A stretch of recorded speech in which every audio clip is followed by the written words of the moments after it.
Hoje você vai aprender sobre uma grande quebra de paradigma da física e a sua relação com a tecnologia moderna, e um número fundamental do universo. Também vai aprender como medir este número. Nossa história começa no final do século XIX, algumas décadas após a explicação da natureza do eletromagnetismo de Maxwell e sua explicação teórica sobre a natureza da luz em 1862. Pelos trabalhos de Maxwell, se sabia que a luz tinha um caráter ondulatório, como uma onda na superfície de um lago, onde as diferenças entre os picos nas ondas, também chamados de comprimento de onda, são os diferentes tipos de cor de luz que vemos, e até mesmo as que não enxergamos, como o Wi-Fi da sua casa. Tentando entender a luz irradiada por corpos quando aquecidos, surgiu um conceito na termodinâmica chamado corpo negro. Imagine um corpo que absorva toda a luz emitida sobre ele, ou mesmo irradia a luz em todos os comprimentos de ondas que ele absorva, como uma esfera opaca e oca com um pequeno furo ao qual incide luz. É um conceito idealizado, porém tem representatividade na vida real e estranhamente pode explicar a curva espectral de luz emitida do Sol e das lâmpadas que iluminam as noites em nossas cidades. O físico esloveno Joseph Stefan e o físico austríaco Lorenz Boltzmann descreveram experimentalmente de maneira empírica que a energia total emitida de um corpo é proporcional à quarta potência de sua temperatura, mostrando que qualquer corpo com temperatura diferente de zero absoluto emite luz. Isso mesmo, eu e você estamos emitindo luz neste momento. Embora não somos dotados de enxergar essa luz, conhecemos muito bem animais capazes, como as perigosas cobras ou os nossos pets. Tentando descrever a matemática que desvenda a intensidade dessas emissões nos diferentes comprimentos de onda, dois físicos ingleses, Lord Rayleigh e James Jeans, apresentaram uma equação que previa coisas fascinantes sobre a luz. Pense naquelas estrelas em tons de azul no céu, elas têm uma temperatura maior que o nosso Sol. Infelizmente, essa mesma equação foi palco de um dos episódios de maior quebra de paradigma da física, e felizmente o surgimento de uma nova física, a quântica. Foi um episódio chamado Catástrofe do Ultravioleta. Embora os resultados de Rayleigh explicassem bem a luz com grandes comprimentos de onda, como as usadas no Wi-Fi ou no seu forno micro-ondas, ao ser comparada com dados experimentais, ela falhava e muito em explicar a luz visível e o comprimento de ondas menores como ultravioleta. A curva mostrava que quanto menor o comprimento de onda, maior a intensidade, chegando ao infinito. Imagine se acendendo uma vela. Se Rayleigh e Jeans estivessem corretos, a intensidade da luz seria tão forte que te mataria. Ainda mais profundo, no seu íntimo, os resultados de Rayleigh e Jeans baseavam-se na física conhecida até então. Logo, toda a física bem estabelecida desde Descartes não era capaz de explicar os diferentes comprimentos de luz, ou em outras palavras, como a luz tem várias cores em diferentes manifestações. Foi uma época conturbada na física, que poucas décadas havia admitido a existência de átomos e teria agora que se abrir a um novo caminho, colocando alguns pensamentos ou opiniões daquela época em xeque-mate. Porém, não foi desta vez que a física teve uma crise geral, vendo nossa compreensão de mundo se esfarelar sobre sua mão. Foi quando surgiu uma luz no escuro. Em 1900, com o físico alemão Max Planck, apareceram ideias radicais que posteriormente representaram uma divisão na física, chamada de teoria quântica. Junto à relatividade, dividiu a física em duas grandes classes, a clássica e a moderna. Planck propôs tratar a radiação luminosa de materiais aquecidos como pacotes de energia, ou quanto, o que significa um tratamento corpuscular da luz, e não o caráter ondulatório como Maxwell mostrou teoricamente. Era uma discussão antiga, desde a época de Newton e Higgs, no século XVII, onde Newton defendia a luz como um conjunto de partículas ou corpos, e Higgs como onda. Porém, após Maxwell, a vitória era nítida para o tratamento ondulatório de Higgs. Planck, ao estudar a transmissão de calor nos corpos e a energia luminosa irradiada indiretamente, estava dizendo que a luz tem um comportamento dual, sendo uma onda e uma partícula. Porém, foi além. Questionou um aspecto fundamental da física até então, a continuidade. Imagine um corpo se movendo. Se ele está em uma dada posição A, vemos ele se deslocar até uma dada posição B. Isso parece elementar, mas por trás das ideias de Planck, este corpo poderia sair da posição A e aparecer em B, sem percorrer todo este caminho entre os pontos. Ou seja, a matéria poderia transmitir energia de maneira descontínua e a própria matéria poderia ser descontínua. O quanto de energia de Planck emitia energia em forma de pacotes, o que representa o comportamento corpuscular e descontínuo. O quanto tem a energia descrita por uma simples equação física que relaciona a energia emitida com uma constante, a velocidade da luz e o comprimento de onda emitido. Como o comprimento de onda é inversamente proporcional à energia emitida, intrinsecamente, fontes de luz com a mesma intensidade, mas com comprimentos de ondas pequenos, como a luz ultravioleta, têm mais energia que os de comprimento de ondas maiores, como a luz visível, o que estava em acordo com as descobertas feitas até aquele momento. No coração da teoria de Planck estava a constante H, que posteriormente, em sua homenagem, teve o nome constante de Planck. De posse dessas ponderações, Planck conseguiu encontrar uma expressão matemática que não gerasse velas assassinas e solucionasse o problema da catástrofe do ultravioleta. Porém, Planck havia criado um novo problema, o quanto com a sua natureza corpuscular e descontínua, e não tinha evidências reais de que o mundo físico se comportava dessa maneira. 5 anos após isso, em 1905, entrava em jogo um grande físico conhecido por todos nós, Albert Einstein, que encontrou uma forma teórica de se realizar o experimento que comprovasse as hipóteses de Planck. Isso lhe deu o Nobel em 1921. Foi o chamado efeito fotoelétrico. O efeito fotoelétrico é a emissão de elétrons de um material ao incidir luz sobre ele. Imagine um pedaço de metal, onde você ligue uma lanterna e o metal gere uma pequena corrente elétrica. Este é o efeito fotoelétrico. Ele está presente nas nossas vidas modernas em vários lugares, como nos sensores dos postes que automaticamente apagam as luzes ao amanhecer, ou nos sensores de presença das lâmpadas dos corredores de um prédio. E seu efeito reverso está nos LEDs, nas telas das Smart TVs e no seu smartphone. Mas mais do que isso, foi uma forma de mostrar que as ideias de Planck não eram tão absurdas e abriu um caminho para uma nova física, a mecânica quântica.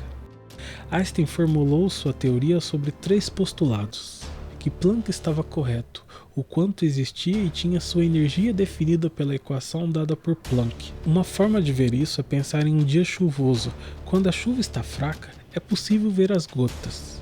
Porém, quando há uma tempestade, a quantidade de gotas são tão grandes que não se parecem mais gotas.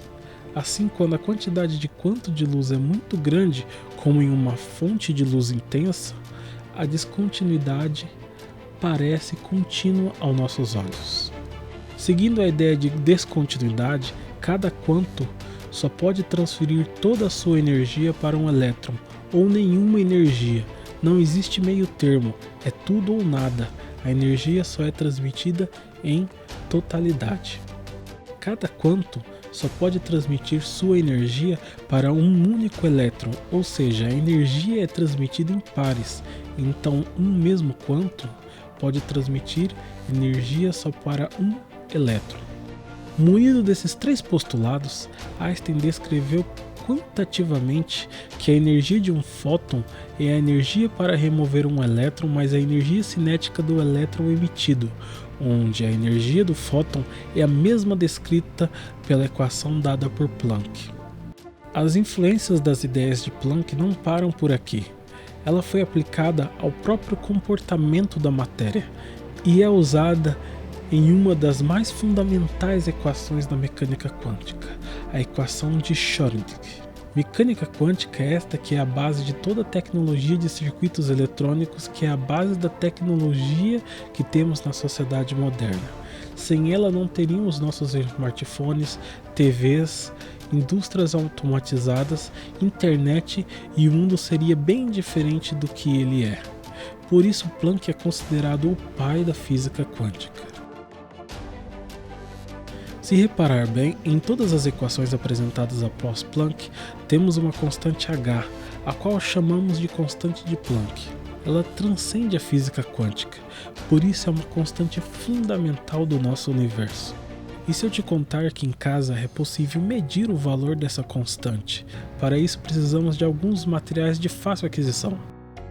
Observando a equação do efeito fotoelétrico, se considerarmos por hipótese o limiar da energia para retirar um elétron, a energia cinética do elétron emitido será nula, pois não existe elétron emitido, de maneira que eliminamos uma variável desconhecida da equação.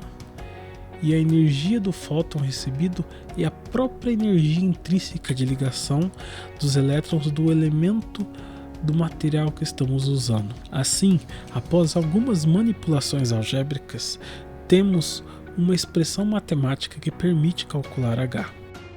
Usando os LEDs com o efeito fotoelétrico inverso, ou seja, elétrons para gerar fótons, só precisamos saber o comprimento de onda do LED, que nos é fornecido pelo fabricante, e aplicar uma corrente que será os elétrons que emitirão fótons, assim medindo a tensão elétrica de nossa expressão matemática. Entretanto, a hipótese colocada de limiar de energia ao ponto de não ter energia cinética não existe, pois, ao fornecer energia necessária para remover um elétron, sempre temos uma energia cinética. No efeito fotoelétrico inverso observados no LED, fica ainda mais evidente. Os elétrons fornecidos para o LED emitir fótons têm uma energia cinética, tanto é que não existe corrente elétrica sem o movimento de elétrons, portanto, a hipótese não parece correta.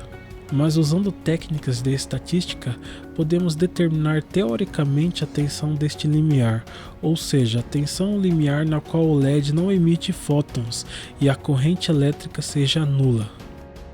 Para isso, os dados medidos de cada LED serão aproximados por uma função linear, processo chamado de regressão linear em estatística, onde, fazendo um gráfico de corrente pela tensão, o parâmetro B da função linear representa o ponto onde a corrente é nula, assim teremos a tensão limiar.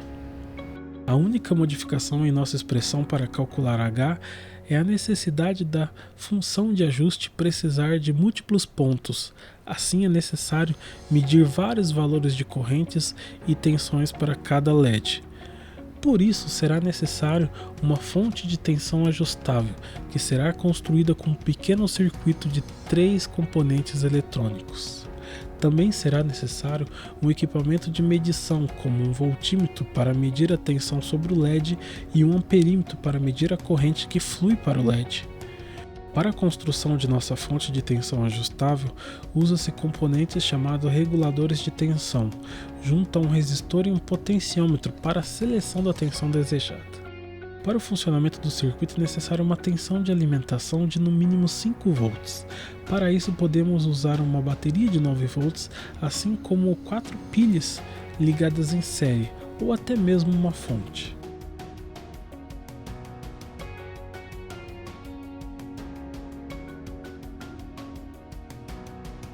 Usarei uma fonte de um roteador velho pela facilidade de conexão. Os componentes do circuito podem ser montados com solda ou em uma protoboard, conforme o seguinte esquema. Liga-se um dos multímetros em paralelo com o LED, fazendo o papel de um voltímetro.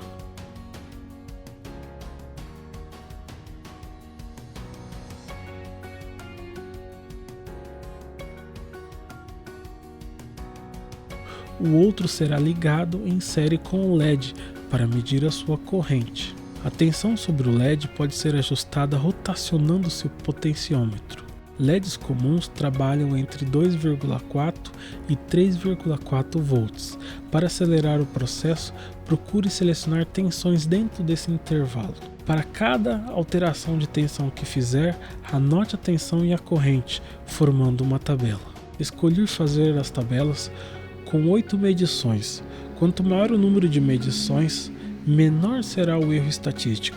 Entretanto, realmente as anotações tornam-se um pouco tediosas. Repita todo o processo para os LEDs de outras cores, pois assim mudaremos o comprimento de onda de nossa equação, reduzindo o erro ainda mais. Após esse longo processo agilizado pela magia da edição, vamos usar o Excel para analisar os dados. Usando o Excel, é possível ver o gráfico formado da corrente em função da tensão em cada LED. É fácil notar que os dados apresentam erros e a curva se distancia um pouco de uma reta. Para encontrar o ponto onde a corrente é nula, é preciso traçar uma função linear que se ajuste aos dados. Felizmente, o Excel facilita essa operação. Temos então para cada gráfico uma função linear, onde o valor de B corresponde à tensão limiar do LED. O valor de R² representa o quão bom a função representa os dados medidos. Quanto mais próximo de 1, melhor.